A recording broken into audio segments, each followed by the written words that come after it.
الحمد لله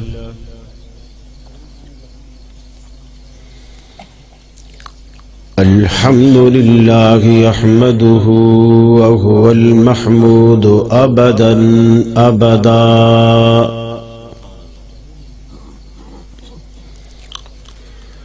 وأستعينه وهو المنعم المولى ونعم النصير مؤيدا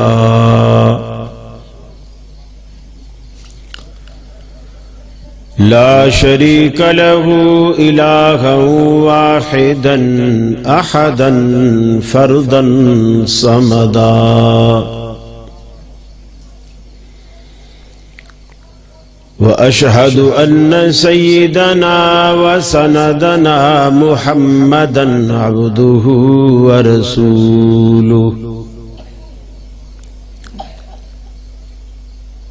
نبي ما ضل وما غوى وما ينطق عن الهوى فصلى الله عليه وبارك وسلم وعلى آله وأصحابه وأزواجه صلاة دائما سرمدا أما بعد فأعوذ بالله من الشيطان الرجيم بسم الله الرحمن الرحيم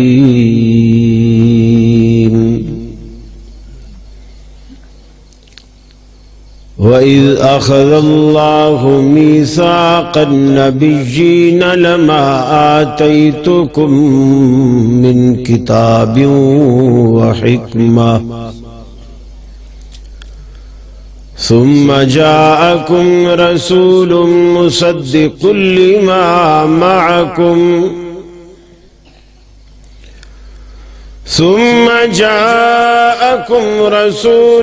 مصدق لما معكم لتؤمنن به ولتنصرنه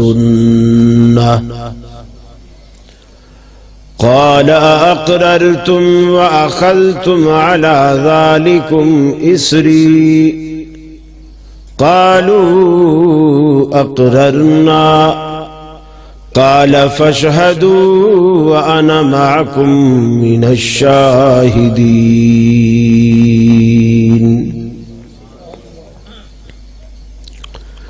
وقال الله تبارك وتعالى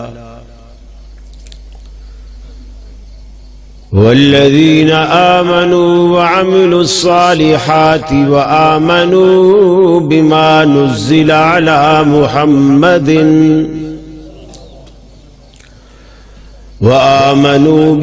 نزل على محمد وهو الحق من ربهم أو كما قال النبي صلى الله عليه وسلم من أحدث في أمرنا هذا ما ليس منه فهو رد متفق عليه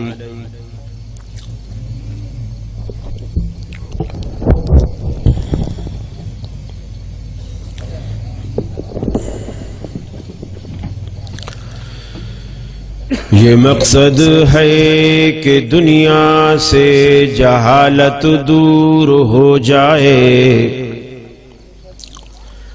کلام اللہ سے مومن کا دل پر نور ہو جائے یا الہی جب تک کہ میرے جسم میں جان رہے تجھ پہ صدقے تیرے محبوب پہ قربان رہے میں رہوں یا نہ رہوں پر دل کی ہے یہ دعا دین احمد اور عزت قرآن رہے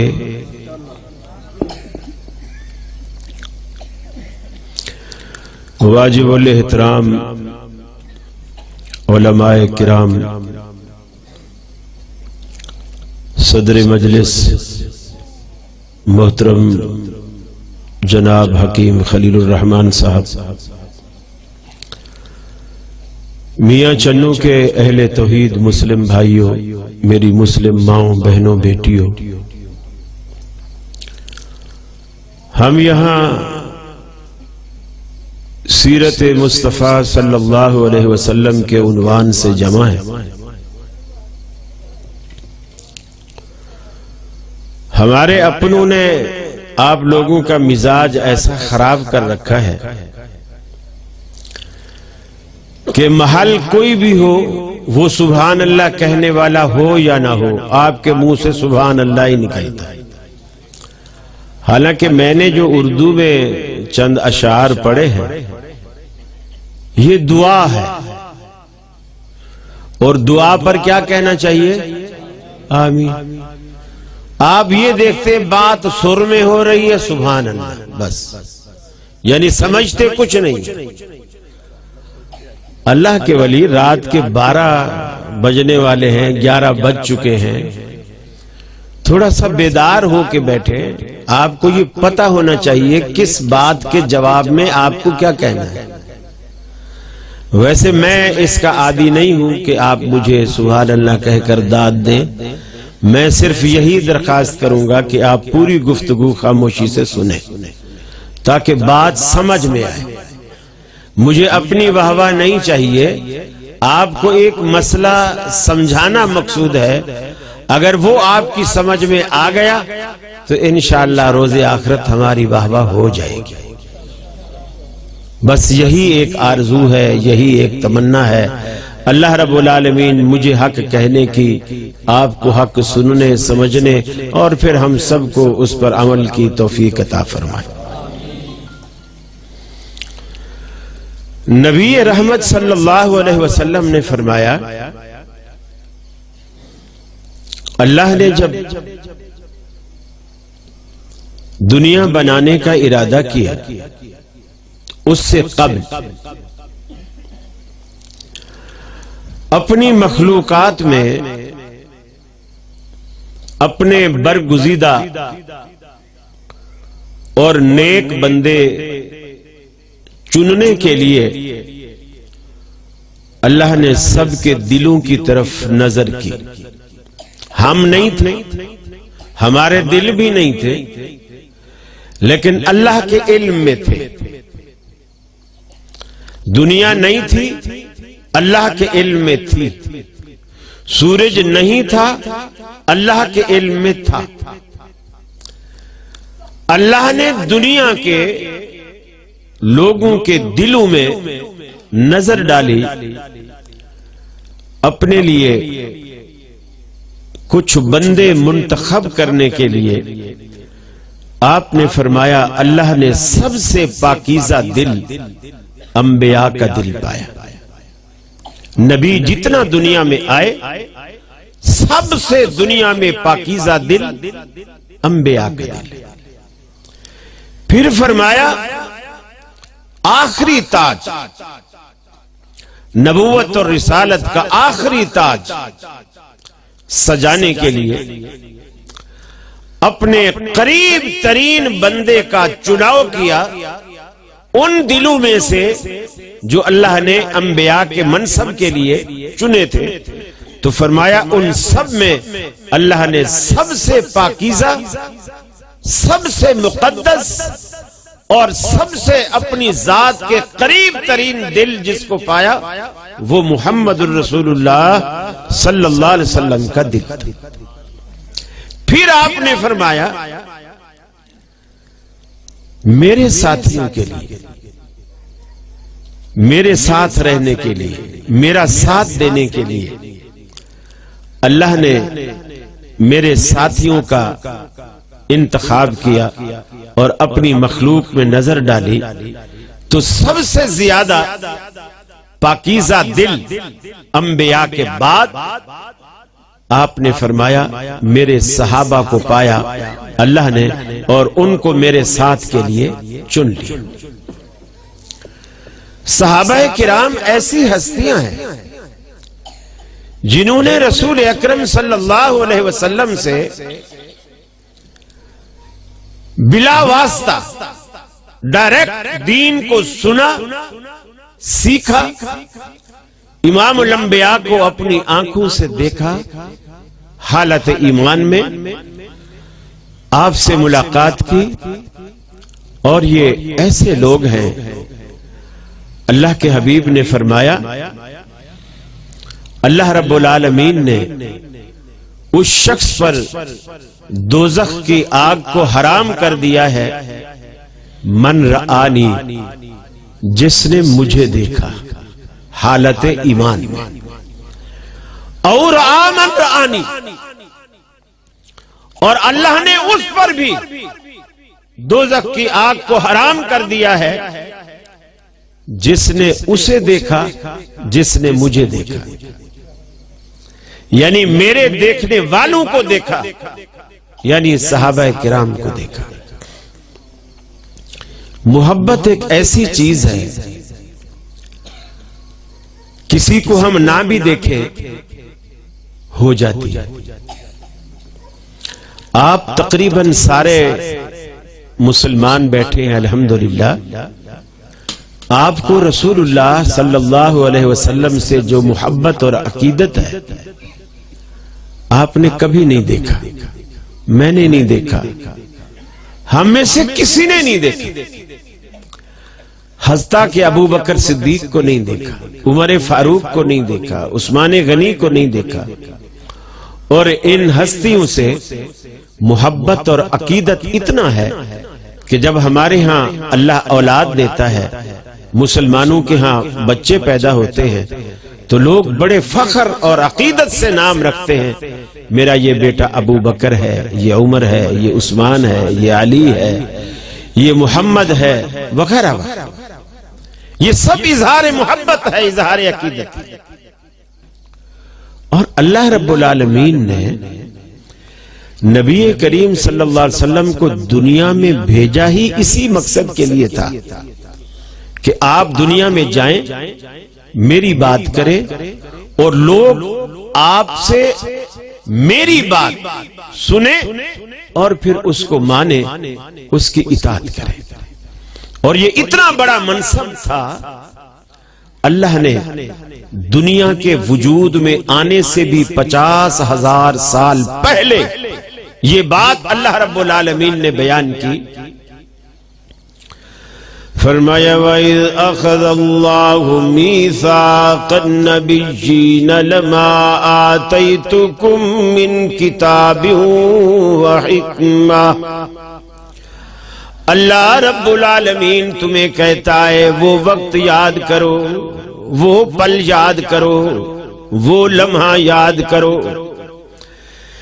جب ساری کی ساری کائنات میں آنے والے انبیاء کی روحوں کو رب العالمین نے جمع فرمایا، ان میں کوئی بھی غیر نبی غیر پیغمبر نہیں تھا، حتیٰ کہ قادیان کی بدبودار شخصیت بھی اس میں شامل نہیں تھی، مسلمہ کذاب بھی اس میں شامل نہیں تھا۔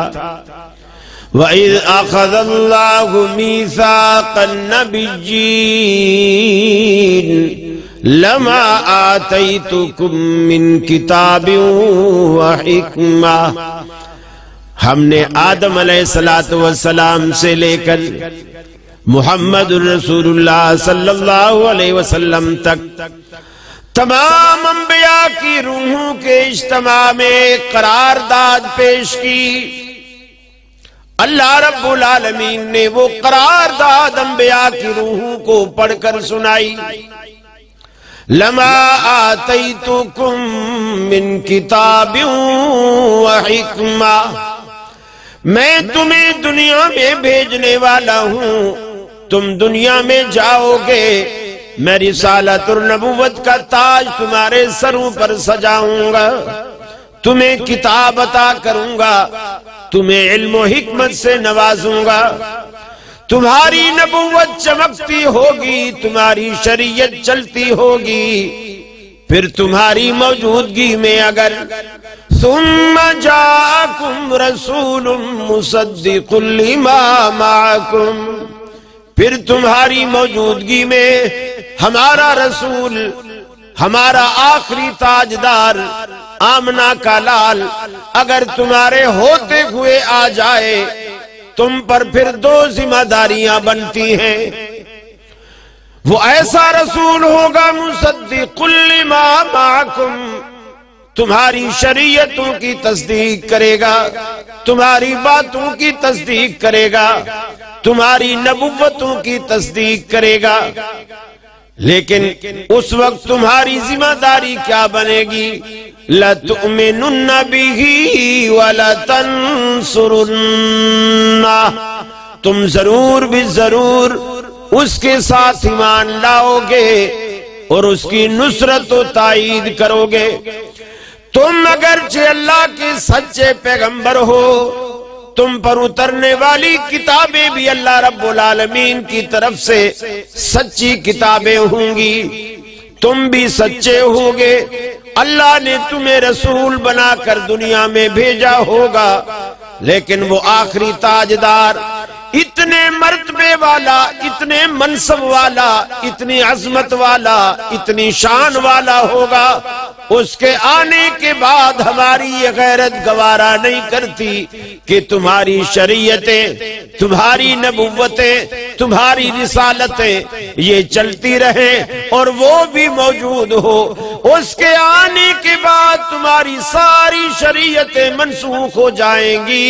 لَتُؤْمِنُنَّ بِهِ وَلَتَنْصُرُنَّهُ، اس وقت تم اس کے ساتھ ایمان لاؤ گے، اس کی مدد کرو گے۔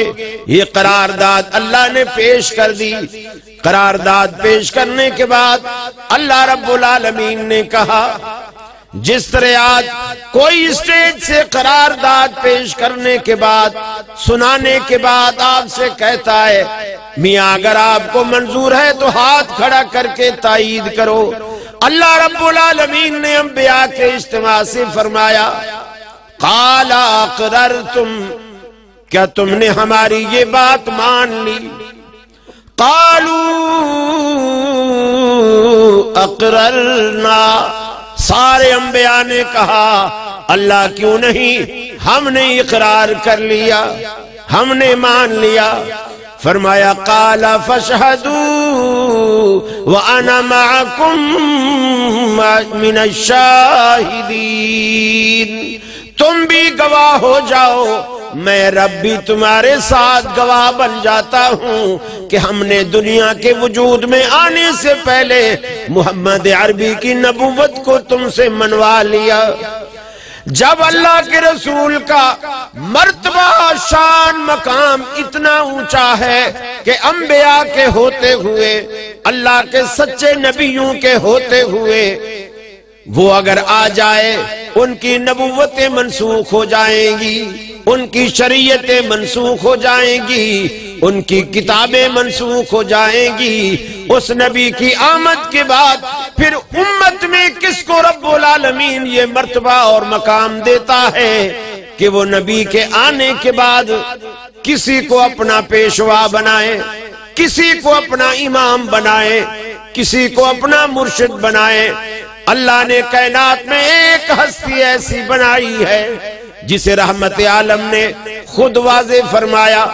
اللہ کے رسول فرماتے ہیں، سنن دارمی کی روایت ہے، آپ فرماتے ہیں میں لیٹا ہوا تھا، میرے پاس دو فرشتے آئے، آسمان سے اترے، ایک فرشتہ آسمان اور زمین کے درمیان معلق ہو گیا، اس کے ہاتھ میں ترازو ہے، اس نے ترازو کا دستہ اپنے ہاتھ میں پکڑا، ترازو کے پلڑے زمین پہ لٹکا دیے، زمین پہ لٹکانے کے بعد ایک فرشتہ جو میرے پاس بیٹھا تھا، اوپر والے فرشتے نے نیچے والے فرشتے سے کہا اس ہستی کو اس پلڑے میں رکھو، مجھے ترازو کے پلڑے میں رکھا گیا۔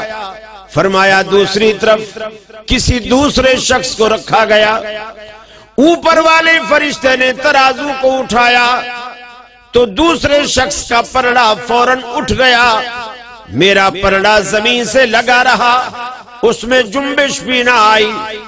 اب اوپر والے فرشتے نے کہا دوسرے پلڑے میں میرے مقابلے میں، فرمایا زنہو بعشرن، اسے 10 کے مقابلے میں تولو، مجھے 10 کے مقابلے میں تولا گیا۔ پھر اس نے اٹھایا، 10 وارہ پلڑا اٹھ گیا، نبی مکرم کا پلڑا زمین پہ رہا، وزن کی وجہ سے آپ کا پلڑا اس نے ذرا بر بھی جنبش نہ کھائی۔ فرمایا اوپر والے فرشتے نے پھر کہا زن ہو بے میاتن، اسے 100 کے مقابلے میں تولو۔ مجھے 100 کے مقابلے میں تولا گیا، فرمایا پھر بھی میرا وزن بھاری رہا۔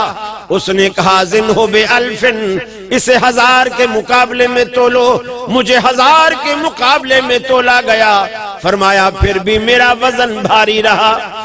اب نیچے والے فرشتے نے اوپر والے فرشتے سے کہا کہ بھائی تو کس ہستی کا وزن کہ لوگوں کے ساتھ کراتا ہے؟ واللہ لو وزنتہ، کس ہستی کے ساتھ کراتا ہے؟ کبھی 1 کے مقابلے میں، کبھی 10 کے مقابلے میں، کبھی 100 کے مقابلے میں، کبھی 1000 کے مقابلے میں۔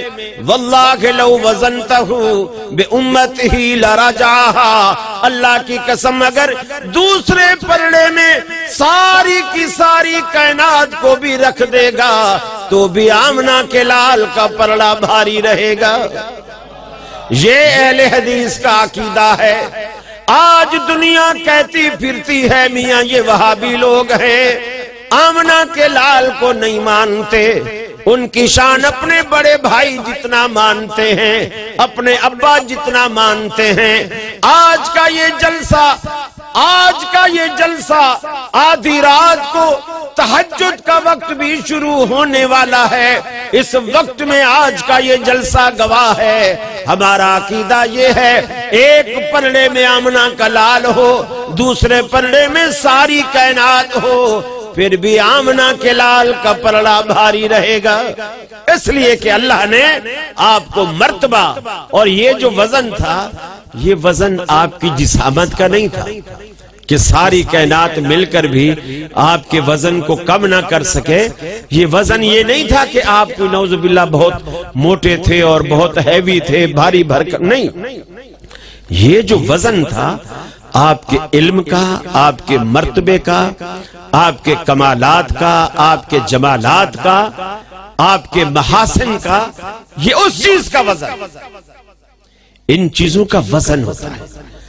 حضرت عبداللہ بن مسعود رضی اللہ تعالی عنہ اللہ کے رسول کے جلیل القدر صحابی ہیں۔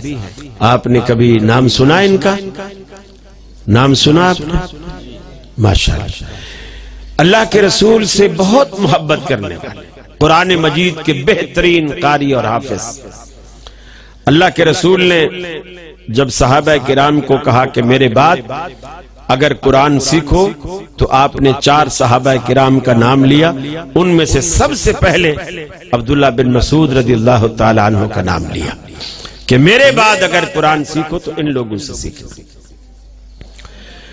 حج پہ آئے، اللہ کے رسول بھی ہیں اور آپ طواف کر رہے ہیں، صحابہ بھی طواف کر رہے ہیں، اور کفار جو ہیں وہ تھوڑا دور پہاڑیوں کی چوٹیوں پہ بیٹھ کر نظارہ کر رہے ہیں اور مذاق اڑا رہے ہیں۔ عبداللہ بن مسعود رضی اللہ تعالیٰ عنہ قد میں چھوٹے تھے، دبلے پتلے تھے، سوکی سوکی پنڈلیاں تھیں، اور کفار ہنستے تھے یہ لوگ جہاد کریں گے، یہ ہمارے ساتھ لڑیں گے۔ اور اللہ کے رسول نے ان کو مسلمانوں پر کا ایک روب ان کو دکھانے کے لیے صحابہ کرام کو حکم کیا، ایک کندھا ننگا کرو، پہلے 3 چکر ذرا اکڑ کے اور تھوڑا بھاگ بھاگ کے لگاؤ۔ کفار دیکھ رہے ہیں، آپ نے فرمایا کہ کندھا ننگا کرو اور 3 چکر جسے آپ رمل کہتے ہیں وہ بھاگ بھاگ کر لگاؤ، تھوڑا سینہ تان کے جیسے کوئی جوان آدمی چکر لگاتا ہے اس طرح چکر لگاؤ۔ صحابہ کرام چکر لگا رہے ہیں، آپ نے فرمایا یہ عبداللہ بن مسعود جس کی سوکی پنڈلیوں کو دیکھ کر لوگ ہنس رہے ہیں اور مذاق اڑا رہے ہیں کہ یہ لوگ لڑیں گے، یہ لوگ مکہ فتح کریں گے، یہ لوگ ہمیں دھمکیاں دیتے ہیں۔ آپ نے فرمایا اللہ رب العالمین جو قیامت والے دن میزان لگائے گا، ترازو لگائے گا، جس میں فرمایا لو ان السماوات السبع، اگر یہ ساتوں آسمان اور ساتوں زمینیں اس پلڑے میں رکھی جائیں تو وہ پلڑا اتنا مضبوط، اتنا بڑا اور اتنا جاندار ہے کہ ساتوں آسمانوں اور ساتوں زمینوں کو بھی اس کے وزن کو وہ اٹھا لے گا، اتنا مضبوط ہے۔ لیکن آپ نے فرمایا والذی نفس محمد بیدہ، قسم ہے اس ذات کی جس کے ہاتھ میں میں محمد صلی اللہ علیہ وسلم کی جان ہے، عبداللہ بن مسعود کی پنڈلیوں کے وزن کو وہ پلڑا نہیں اٹھا سکے گا۔ یہ وزن یہ چھوٹی چھوٹی سوکی سوکی پنڈلیوں کا نہیں تھا، عبداللہ بن مسعود کے علم کا وزن تھا، علم کا وزن۔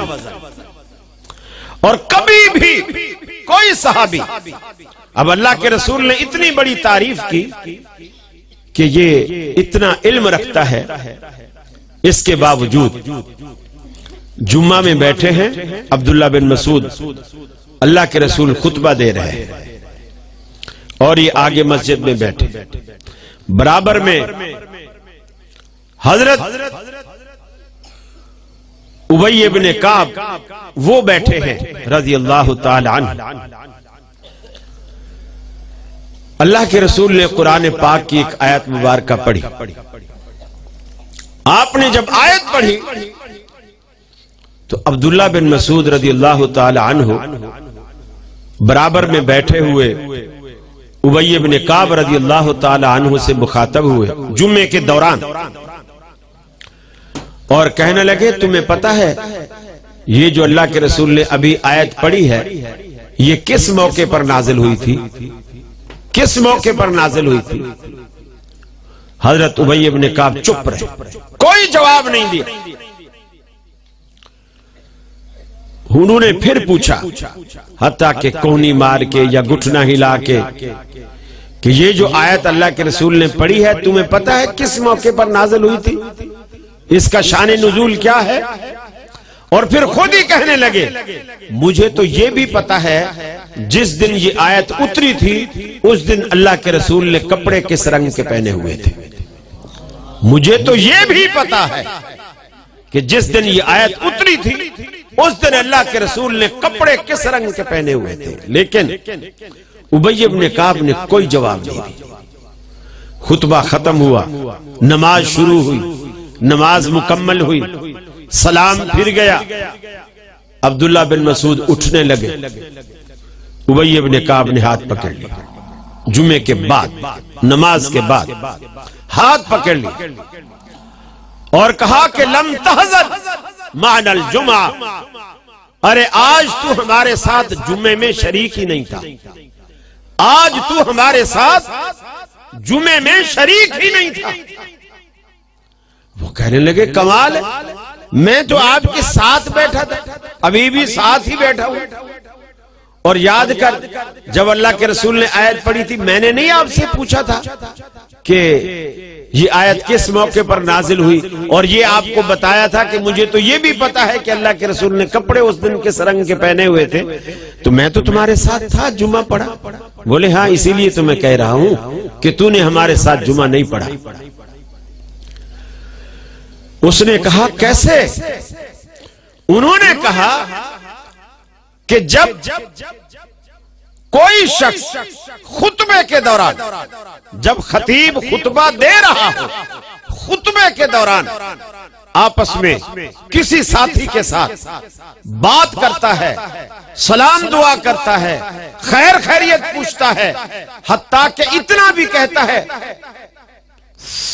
اس طرح کہ چپ ہو جا، فرمایا وہ جمعے کے ثواب سے محروم ہو جاتا ہے۔ پنجاب والو یہ ہیں وہ مسئلے جو سیکھنے کے ہیں۔ بات چھوٹی سی، میں کپڑے بدل کر آؤں، نہا کر آؤں، خوشبوئیں لگا کے آؤں، اور پھر میں پہلے آنے کی خواہش پر پہلے بھی آؤں، لیکن میرا جمعے کی لسٹ میں نام ہی نہ ہو تو میں نے کیا کمایا؟ کچھ بھی نہیں کمایا۔ عبداللہ بن مسعود جس کا علم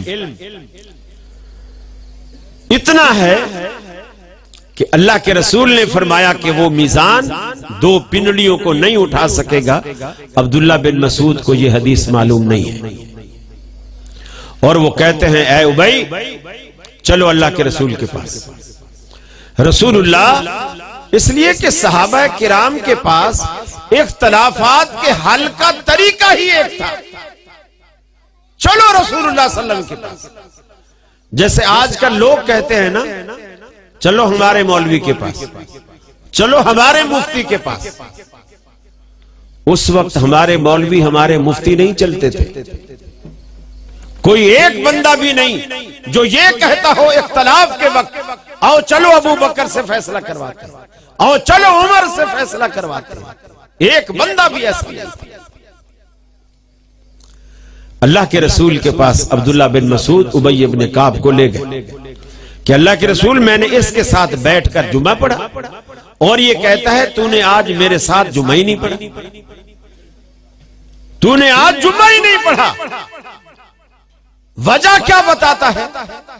کہا کہ میں نے خطبے کے دوران اس سے اتنا پوچھا کہ اس آیت کا شان نزول کیا ہے، تو یہ اس پر کہتا ہے کہ تیرا تو جمعہ ہی ختم ہو گیا۔ آپ نے فرمایا اتے ابی، اے عبداللہ ابی ابن کعب کی بات مانو، یہ سچ کہہ رہا ہے، یہ سچ کہہ رہا ہے۔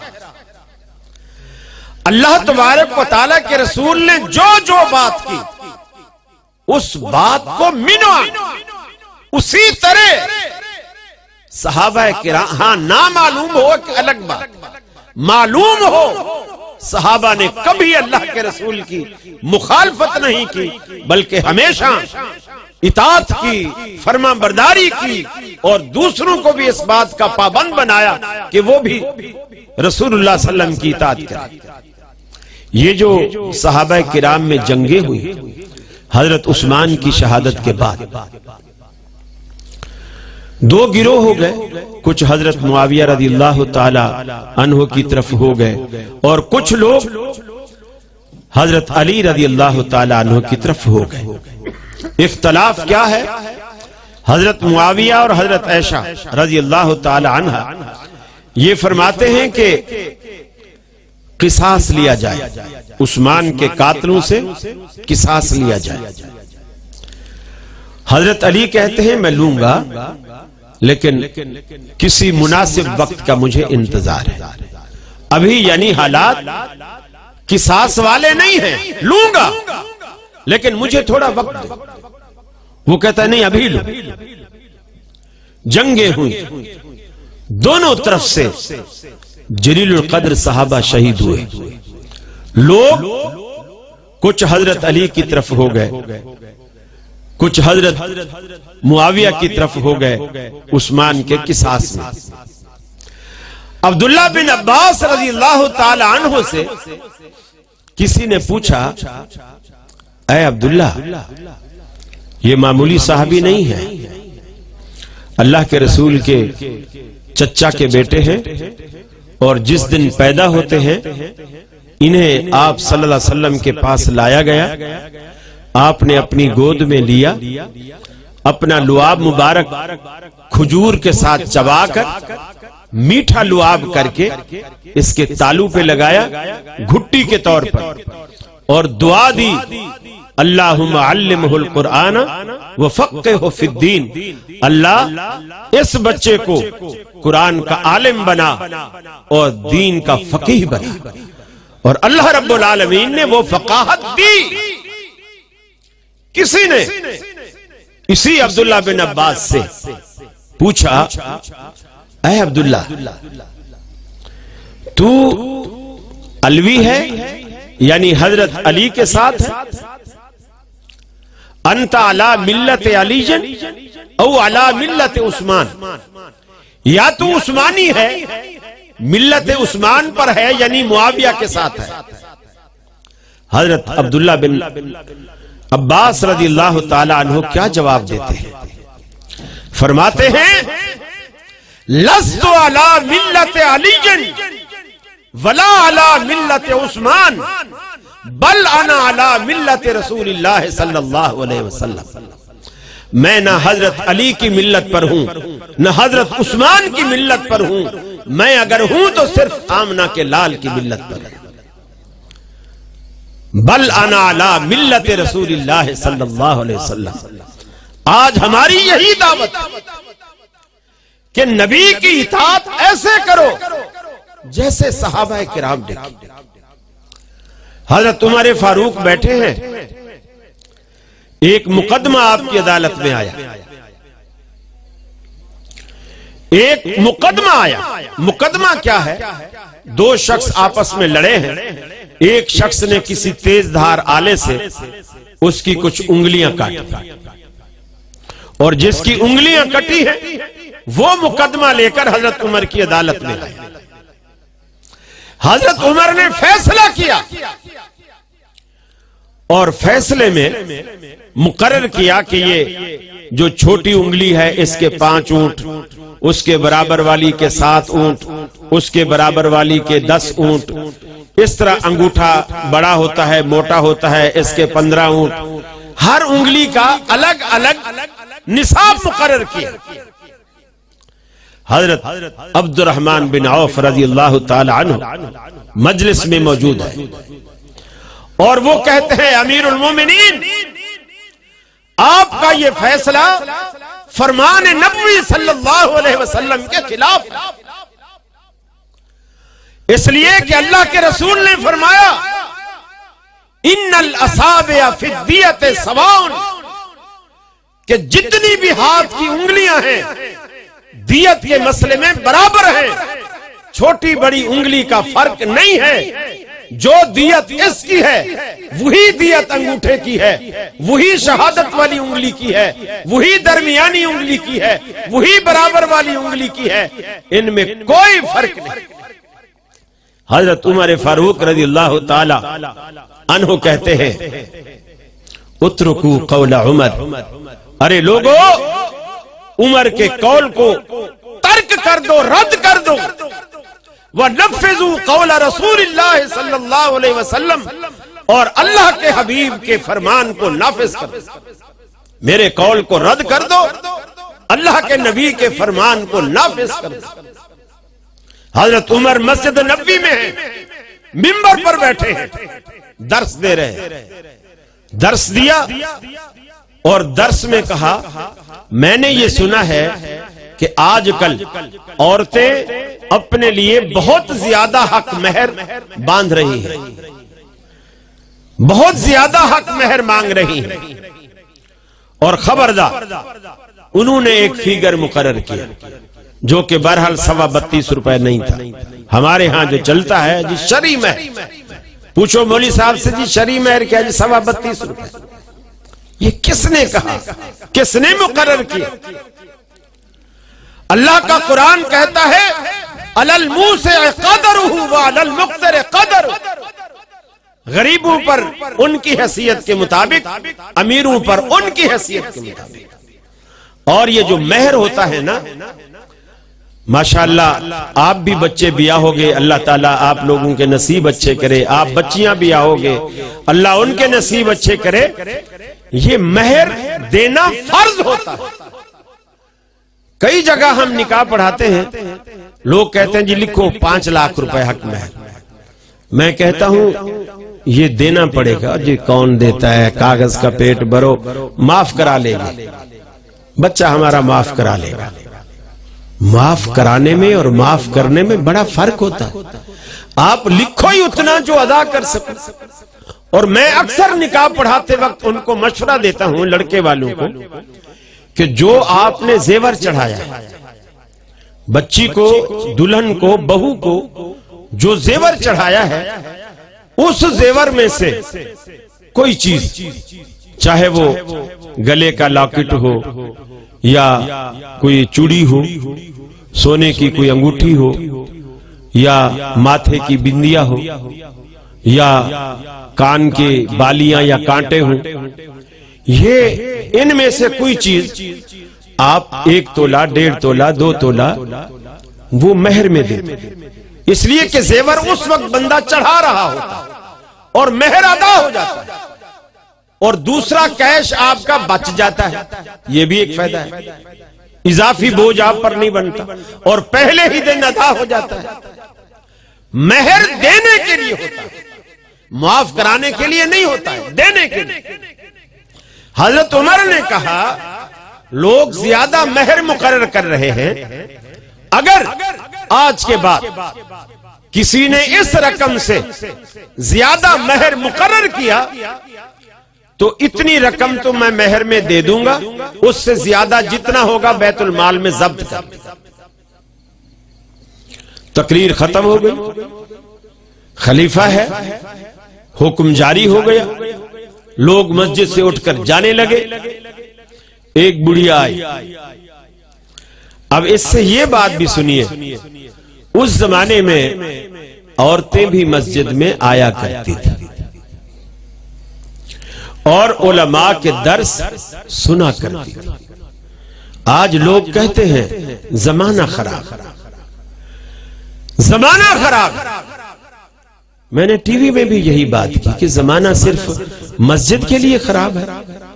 عورتیں کالج جاتی ہیں، یونیورسٹی جاتی ہیں، حتیٰ کہ کو ایجوکیشن میں بھی جاتی ہے، مارکیٹ میں جاتی ہے، سبزی والے سے بھاؤ تاؤ خود کرتی ہے، ٹنڈے آلو ٹماٹر بیگن سب لے کر آتی ہے، کپڑے والے کے پاس حتیٰ کہ میاں کا کپڑا بھی بیوی پسند کر کے آتی ہے، چوڑی والے کے پاس دکان پہ جاتی ہے، پھر چوڑی لے کر نہیں آتی، پہن کے آتی ہے۔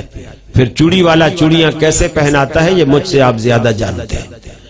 پہلے ہاتھ پکڑتا ہے، اس کو 2-3 دفعہ دباتا ہے، پھر لڑکے سے کہتا 12 نمبر کا کڑا لاب ہے، 12 نمبر کا، پھر وہ ہاتھوں میں چڑھاتا ہے اور اس کا میاں کھڑا دیکھ رہا ہے۔ ماحول سب پاکیزہ ہے، عورت مسجد میں نہیں جا سکتی کیونکہ ماحول خراب ہے۔ گویا مؤذن بدمعاش ہے، امام بدمعاش ہے، خطیب بدمعاش ہے، نمازی سارے بدمعاش ہیں، اور جو مارکیٹوں میں بیٹھے ہوئے یہ سارے فرشتے ہیں۔ اللہ کے بندو کچھ تو عقل کرو۔ خواتین مسجد میں ہیں، آتے ہیں، حتیٰ کہ اللہ کے رسول کے پیچھے نمازیں بھی پڑھتی ہیں۔ ازواج مطہرات کہتی ہیں ہم اللہ کے رسول کے پیچھے آخری صف میں ہوتی تھی، پہلے صحابہ ہوتے تھے، پھر بچے ہوتے تھے، اور بچوں کے بعد آخری صف خواتین کی ہوتی تھی۔ لاؤڈ اسپیکر نہیں ہوتا تھا، اللہ کے رسول نماز پڑھاتے تھے، اور جب آپ غیر المغضوب علیہم ولا الضالین کے بعد آمین کہتے تھے، ازواج مطہرات کہتی ہیں ہم آخری صف میں بغیر لاؤڈ اسپیکر کے اللہ کے رسول کی آمین کی آواز کو سنا کرتی تھی۔ اس سے 2 مسئلے ظاہر ہوئے، آمین بھی ثابت ہوئی، خواتین کی حاضری بھی ثابت ہوئی۔ وہ بوڑھی خاتون حضرت عمر کے پاس آئی اور آ کر کے کہا امیر المومنین آپ نے یہ حکم جاری کر دیا کہ اتنا مہر اگر کوئی دے گا تو ٹھیک ہے، اس سے کوئی زیادہ دے گا تو ہم بیت المال میں ضبط کریں گے۔ اللہ رب العالمین نے تو کہا ہے کہ اگر مہر میں خزانہ بھی مقرر ہو جائے تو وہ بھی ادا کرو، تو اللہ تو ہمیں خزانہ دینے پر راضی ہے اور آپ اس پر پابندیاں لگاتے ہیں۔ سیدنا فاروق اعظم رضی اللہ تعالی عنہ نے لوگوں سے کہا منادی دو، جو لوگ باہر نکل گئے ہیں ان کو پھر بلاؤ۔ لوگ جو مسجد سے نکل رہے تھے کچھ نکل گئے تھے، منادی والے نے آواز دی امیر المومنین تمہیں مسجد میں بلاتے ہیں، سارے پھر جمع ہو گئے۔ آپ نے لوگوں کے سامنے یہ بھی جگرا چاہیے، یہ بھی جگرا چاہیے۔ آج مولویوں سے غلطی ہو جائے، ادھر کا سورج ادھر سے نکل آئے، کبھی اپنے منہ سے یہ نہیں کہے گا کہ مجھ سے غلطی ہوئی۔ مولوی اور غلطی سوال ہی پیدا نہیں، ایک عالم سے غلطی ہو ہی نہیں سکتی۔ امیر المومنین اس مجمع کو بلا کر جس مجمع کے سامنے بات کی تھی اس مجمع کو بلا کر اس عورت کی تعریف کرتے ہیں اور کہتے ہیں لوگوں عمر سے تو یہ بڑھیا بھی قرآن زیادہ جانتی ہے، عمر سے تو بڑھیا بھی قرآن زیادہ جانتی ہے۔ اور پھر یہیں تک بس نہیں، ایک روایت میں آتا ہے لوگوں اگر یہ بڑھیا نہ ہوتی عمر گمراہ ہو جاتی، اگر یہ بڑھیا نہ ہوتی عمر گمراہ ہو جاتی۔ اہل حدیثو اپنے ذوق کو بدلو، اپنے ذوق کو بدلو۔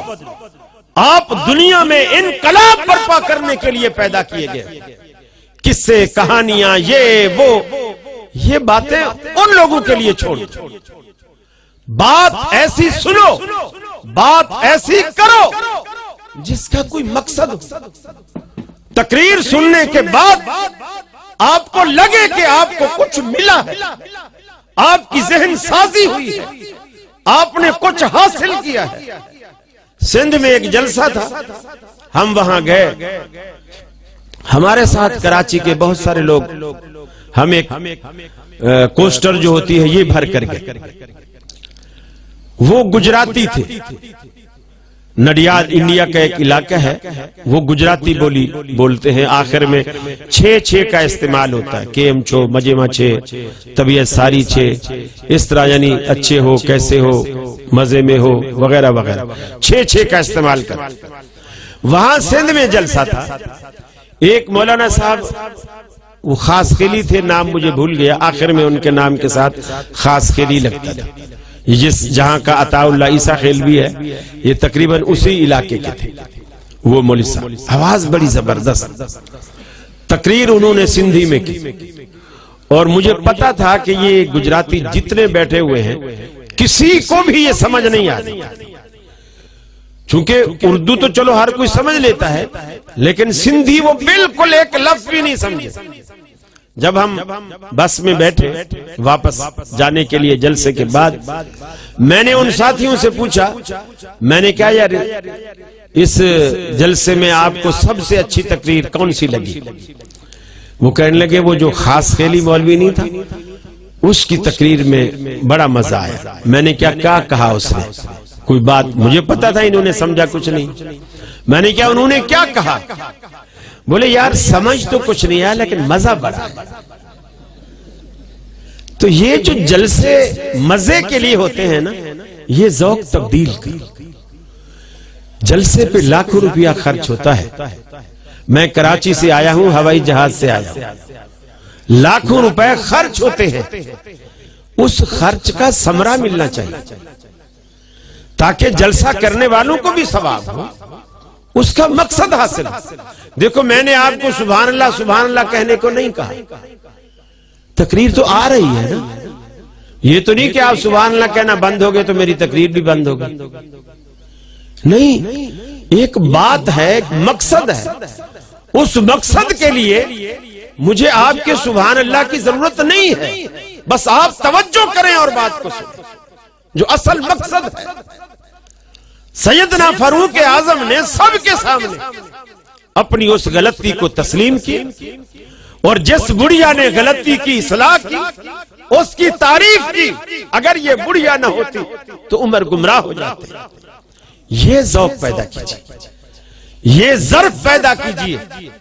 بھرے مجمع میں اگر کوئی قرآن کی آیت، کوئی حدیث پڑھ کر کہتا ہے قاری خلیل تمہاری یہ بات قرآن کے خلاف ہے، میرا فرض بنتا ہے جس مجمع میں نے وہ غلط بات کی ہے اسی مجمع میں میں اس بات سے رجوع کروں اور سب سے کہوں کہ یہ صحیح کہتا ہے، میری یہ بات غلط ہے۔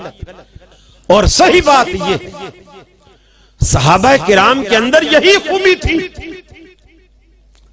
نبی کریم صلی اللہ علیہ وسلم جب دنیا سے رخصت ہوئے، بلکہ اس کے بعد حضرت عثمان غنی کا دور خلافت، ان کی عدالت میں ایک مقدمہ آیا، اور مقدمہ کیا آیا کہ ایک عورت ہے اور وہ پاگل ہے، عورت ہے پاگل ہے، اس سے کسی نے زنا کیا، حضرت عثمان غنی رضی اللہ تعالی عنہ نے گواہوں کی موجودگی میں جب گواہ پیش ہو گئے، 4 گواہ جنہوں نے آنکھوں سے دیکھا، آپ نے سنگسار کرنے کا حکم دیا۔ سیدنا علی المرتضی رضی اللہ تعالی عنہ کھڑے ہوئے اور کہا امیر المومنین، آپ کا یہ فیصلہ رسول اللہ صلی اللہ علیہ وسلم کے فرمان کے خلاف ہے۔ کیوں خلاف ہے؟ آپ نے فرمایا رسول اللہ کا حکم ہے کہ الزانیۃ والزانی فجلدوا کل واحد منہما 100 جلدہ۔ زانی چاہے مرد ہو چاہے عورت ہو، کنواری کے لیے سزا یہ ہے اور کنوارے کے لیے سزا یہ ہے، اسے 100 کوڑے مارے جائیں، اور اگر شادی شدہ ہے تو اسے سنگسار کیا جائے۔ حضرت علی رضی اللہ تعالی عنہ فرماتے ہیں، اے عثمان، اللہ کے رسول کا یہ فرمان ہے۔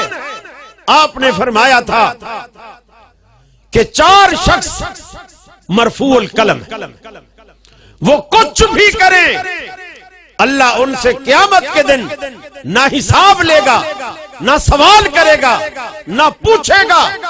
اللہ نے انہیں مرفوع القلم قرار دیا ہے، لکھنے والے فرشتے ہی اس کے کندھے سے اٹھا لیے۔ وہ کچھ بھی کریں ان کو کوئی گناہ نہیں ہوتا۔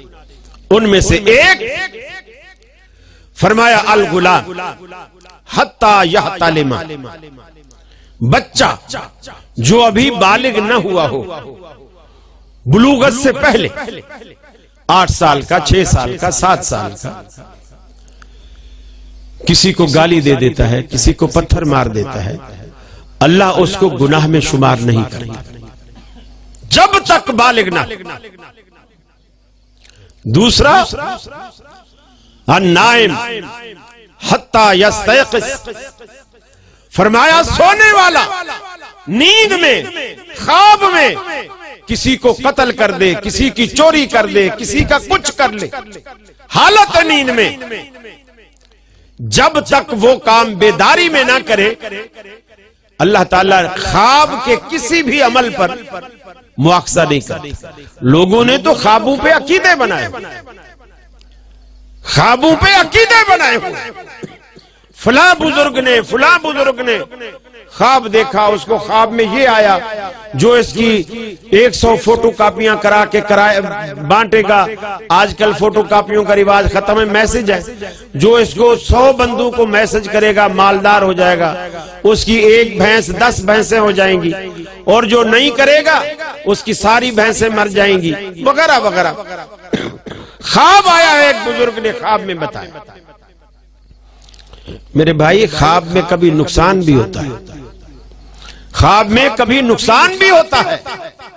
ایک مولوی صاحب نے، دوستی تھی محلے میں جیسے رہتے ہیں، مولوی صاحب تھے، ایک میراثی تھا، ایک کسان تھا، تینوں دوست تھے، بڑی پکی یاری۔ ایک دن مل کے کہنے لگے کہ یار بہت عرصہ ہو گیا ہم نے کھیر نہیں کھائی، کوئی کھیر پکا کے کھانی چاہیے۔ انہوں نے کہا اچھی بات۔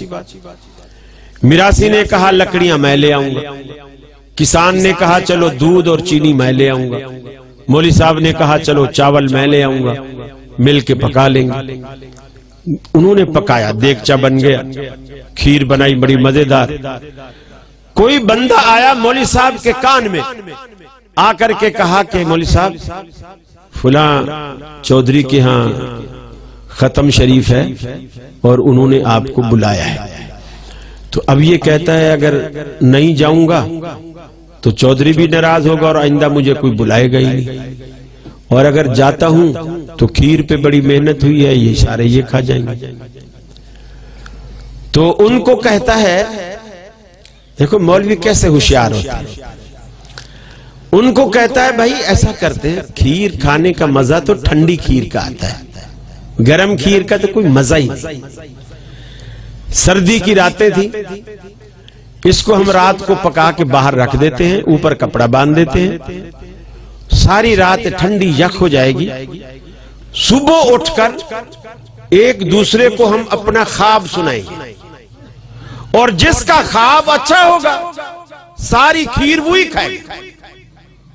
اچھا بھائی، اب مولوی صاحب یہ پروگرام بنا کے چلے گئے، کھیر باندھ کے رکھ دی گئی۔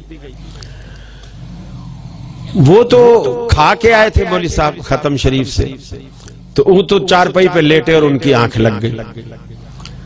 دوسرے جو کسان تھا وہ بھی دن بھر زمین میں کام محنت کرتا رہا، اس کی بھی آنکھ لگ گئی، تھکا ہوا تھا۔ میراثی کو نیند نہ آئے، یہ بڑا کبھی ادھر کروٹ بدلے کبھی ادھر کروٹ بدلے۔ صبح ہو گئی، مولوی صاحب نے بلایا، ہاں بھی سارے جمع ہو گئے۔ میراثی کہتا ہے یار میں تو گنہگار آدمی ہوں، آپ مولوی صاحب آپ نیک آدمی ہو، آپ پہلے اپنا خواب بتاؤ۔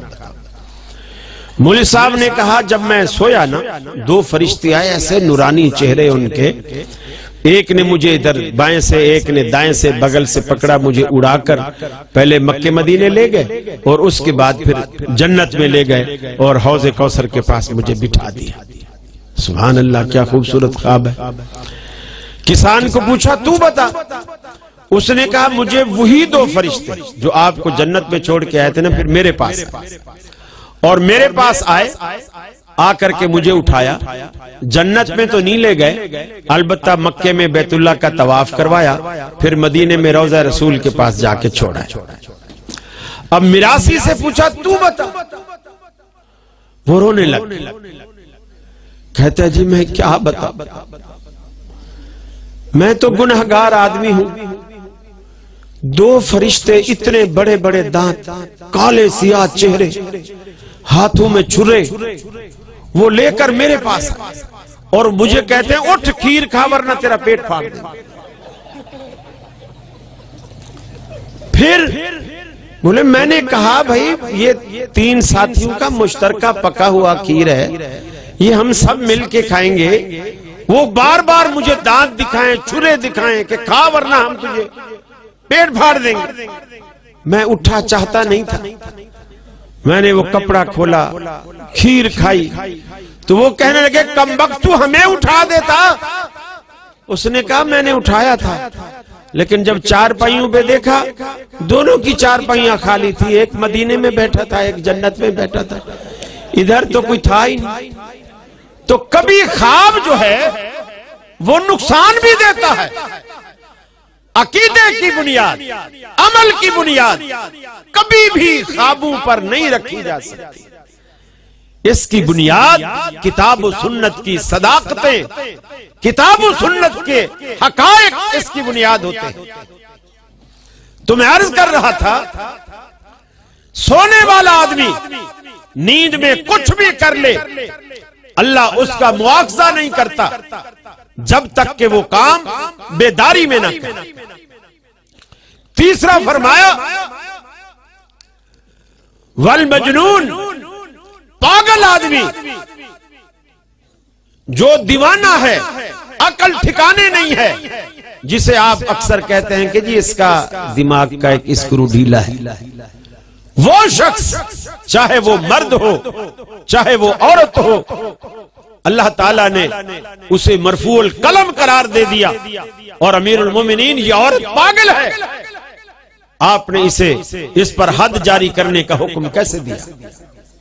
حضرت عمر فاروق نے، حضرت عثمان غنی رضی اللہ تعالیٰ عنہ نے اپنا فیصلہ واپس لیا، اپنا فیصلہ واپس لیا، اس لیے کہ شریعت کسی صحابی کے فتوے کا نام نہیں ہے، شریعت محمد الرسول اللہ صلی اللہ علیہ وسلم کے فیصلے کا نام ہے۔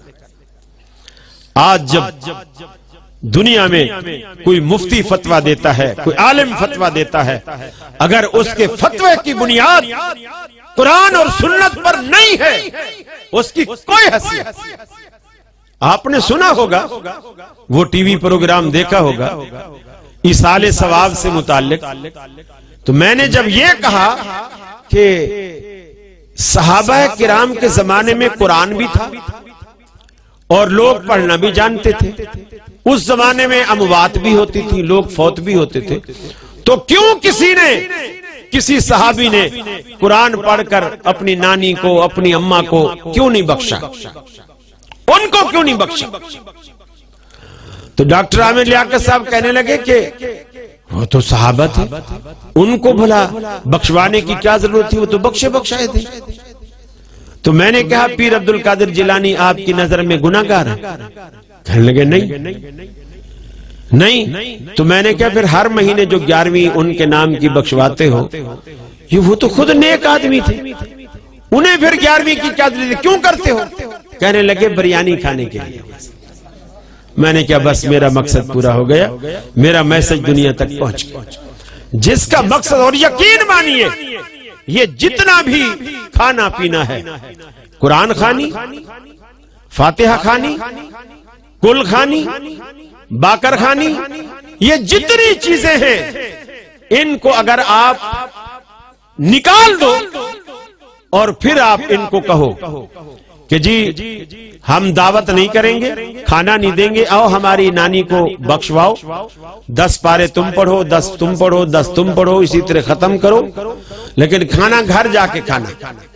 کبھی آپ ایسا کر کے دیکھو، تجربے کی بات، ان کے 10-12 طلباء بلا لو، مولوی صاحب بھی بلا لو، پہلے نہ بتاؤ کہ ہم کھانا نہیں دیں گے، چونکہ وہ پھر پہلے سے آئیں گے ہی، پہلے نہ بتاؤ، جب آئیں ختم پڑھواؤ، یعنی یہ ایک پارا بانٹ کے جو بخشش کے لیے پڑھیں گے وہ پڑھواؤ، اور کہو کہ جی مولوی صاحب آپ بولو یہ ہم نے آپ کی نانی کو بخش دیا، وہ بولیں گے ہم نے آپ کی نانی کو بخش دیا، پھر آپ بولو جزاک اللہ، اللہ آپ کو جزائے خیر دے، ماشاءاللہ بہت ہمت کی آپ نے، بس جزاک اللہ، بس۔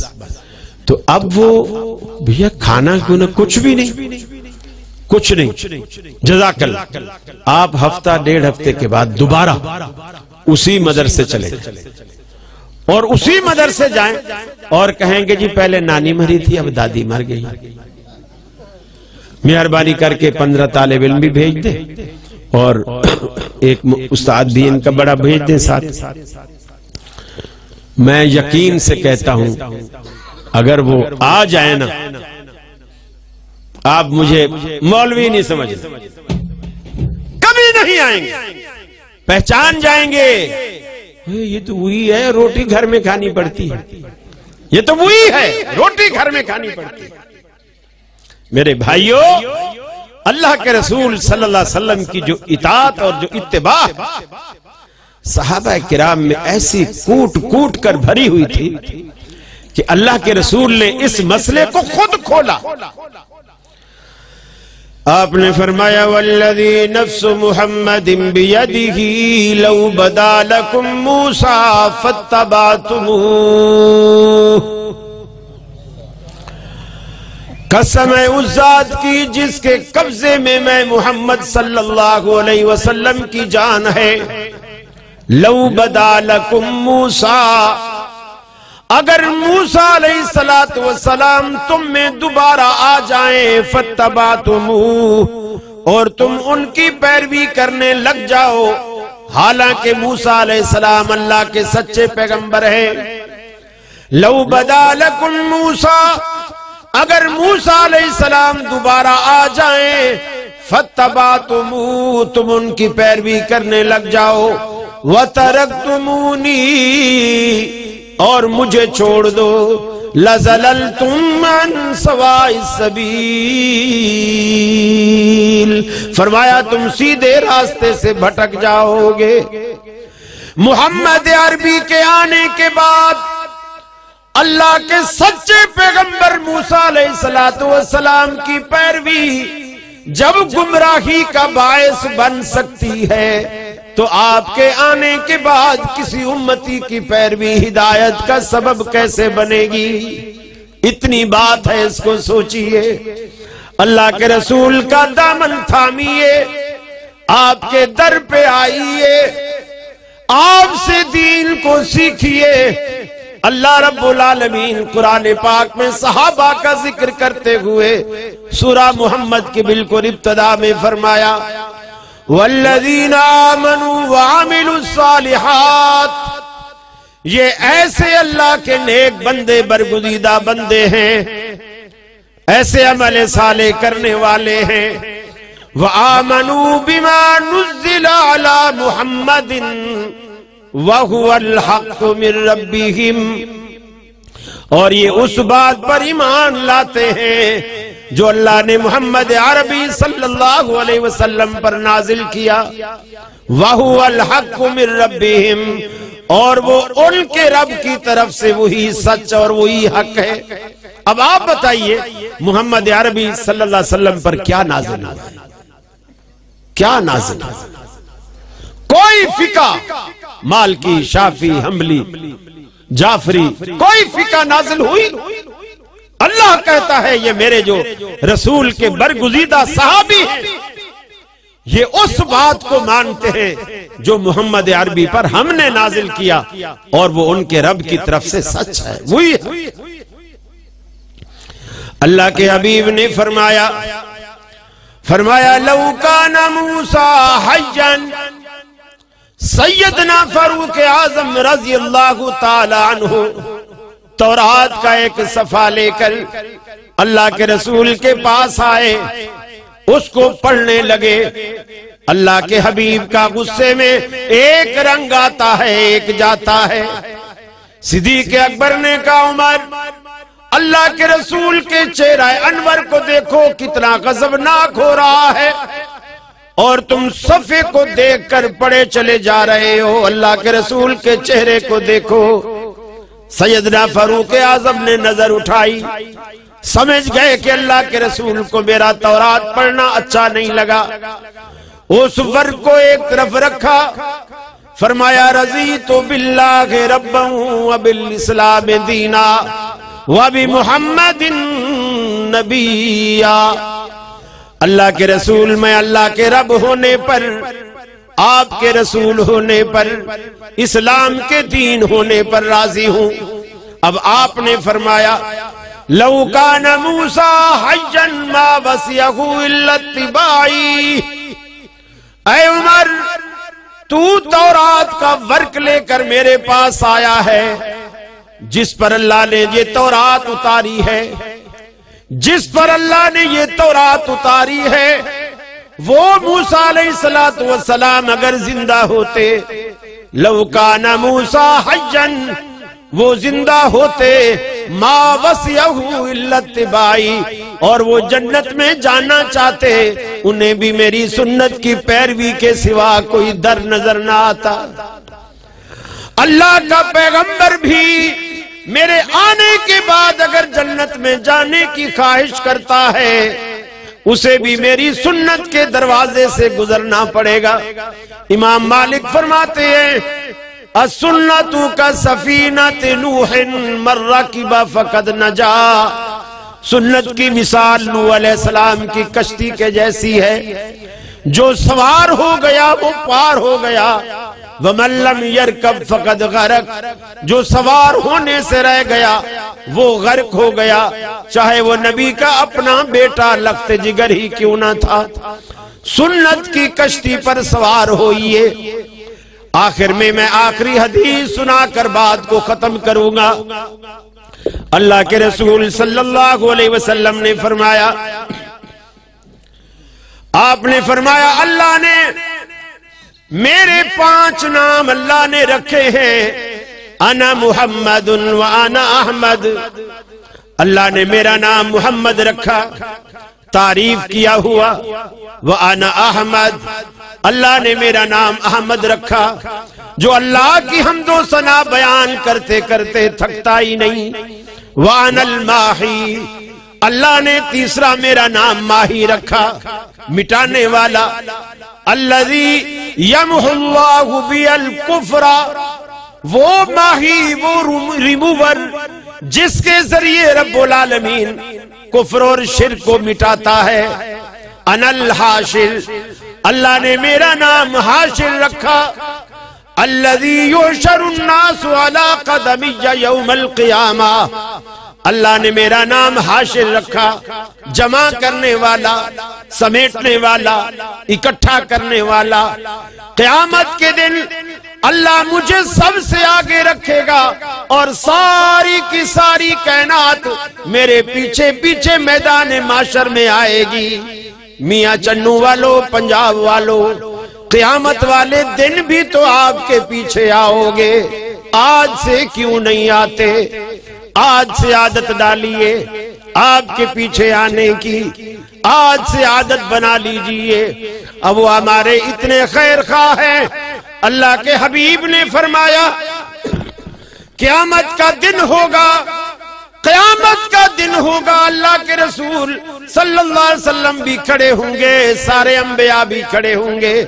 لوگ آدم علیہ السلام کے پاس سے ہوتے ہوتے عیسیٰ علیہ السلام تک آئیں گے۔ اللہ آج ناراض ہے، اپنے بندوں کا حساب نہیں لیتا۔ ابھی بخشش کی بات تو دور کی ہے، ابھی حساب ہی شروع نہیں ہوا، حساب ہی نہیں ہو رہا۔ اللہ کے رسول اللہ سے درخواست کیجئے اللہ حساب و کتاب شروع کرے۔ اللہ کے حبیب فرماتے ہیں جب ساری کائنات میرے پاس آئے گی میں سر سجدے میں ڈالوں گا، سجدے میں سر ڈالنے کے بعد اللہ رب العالمین سے فرمایا وہ دعائیں کروں گا جو دعائیں آج میری زبان پر جاری نہیں، آج میرے دماغ میں موجود نہیں، قیامت والے دن اللہ رب العالمین میری زبان پر وہ دعائیں جاری کرے گا۔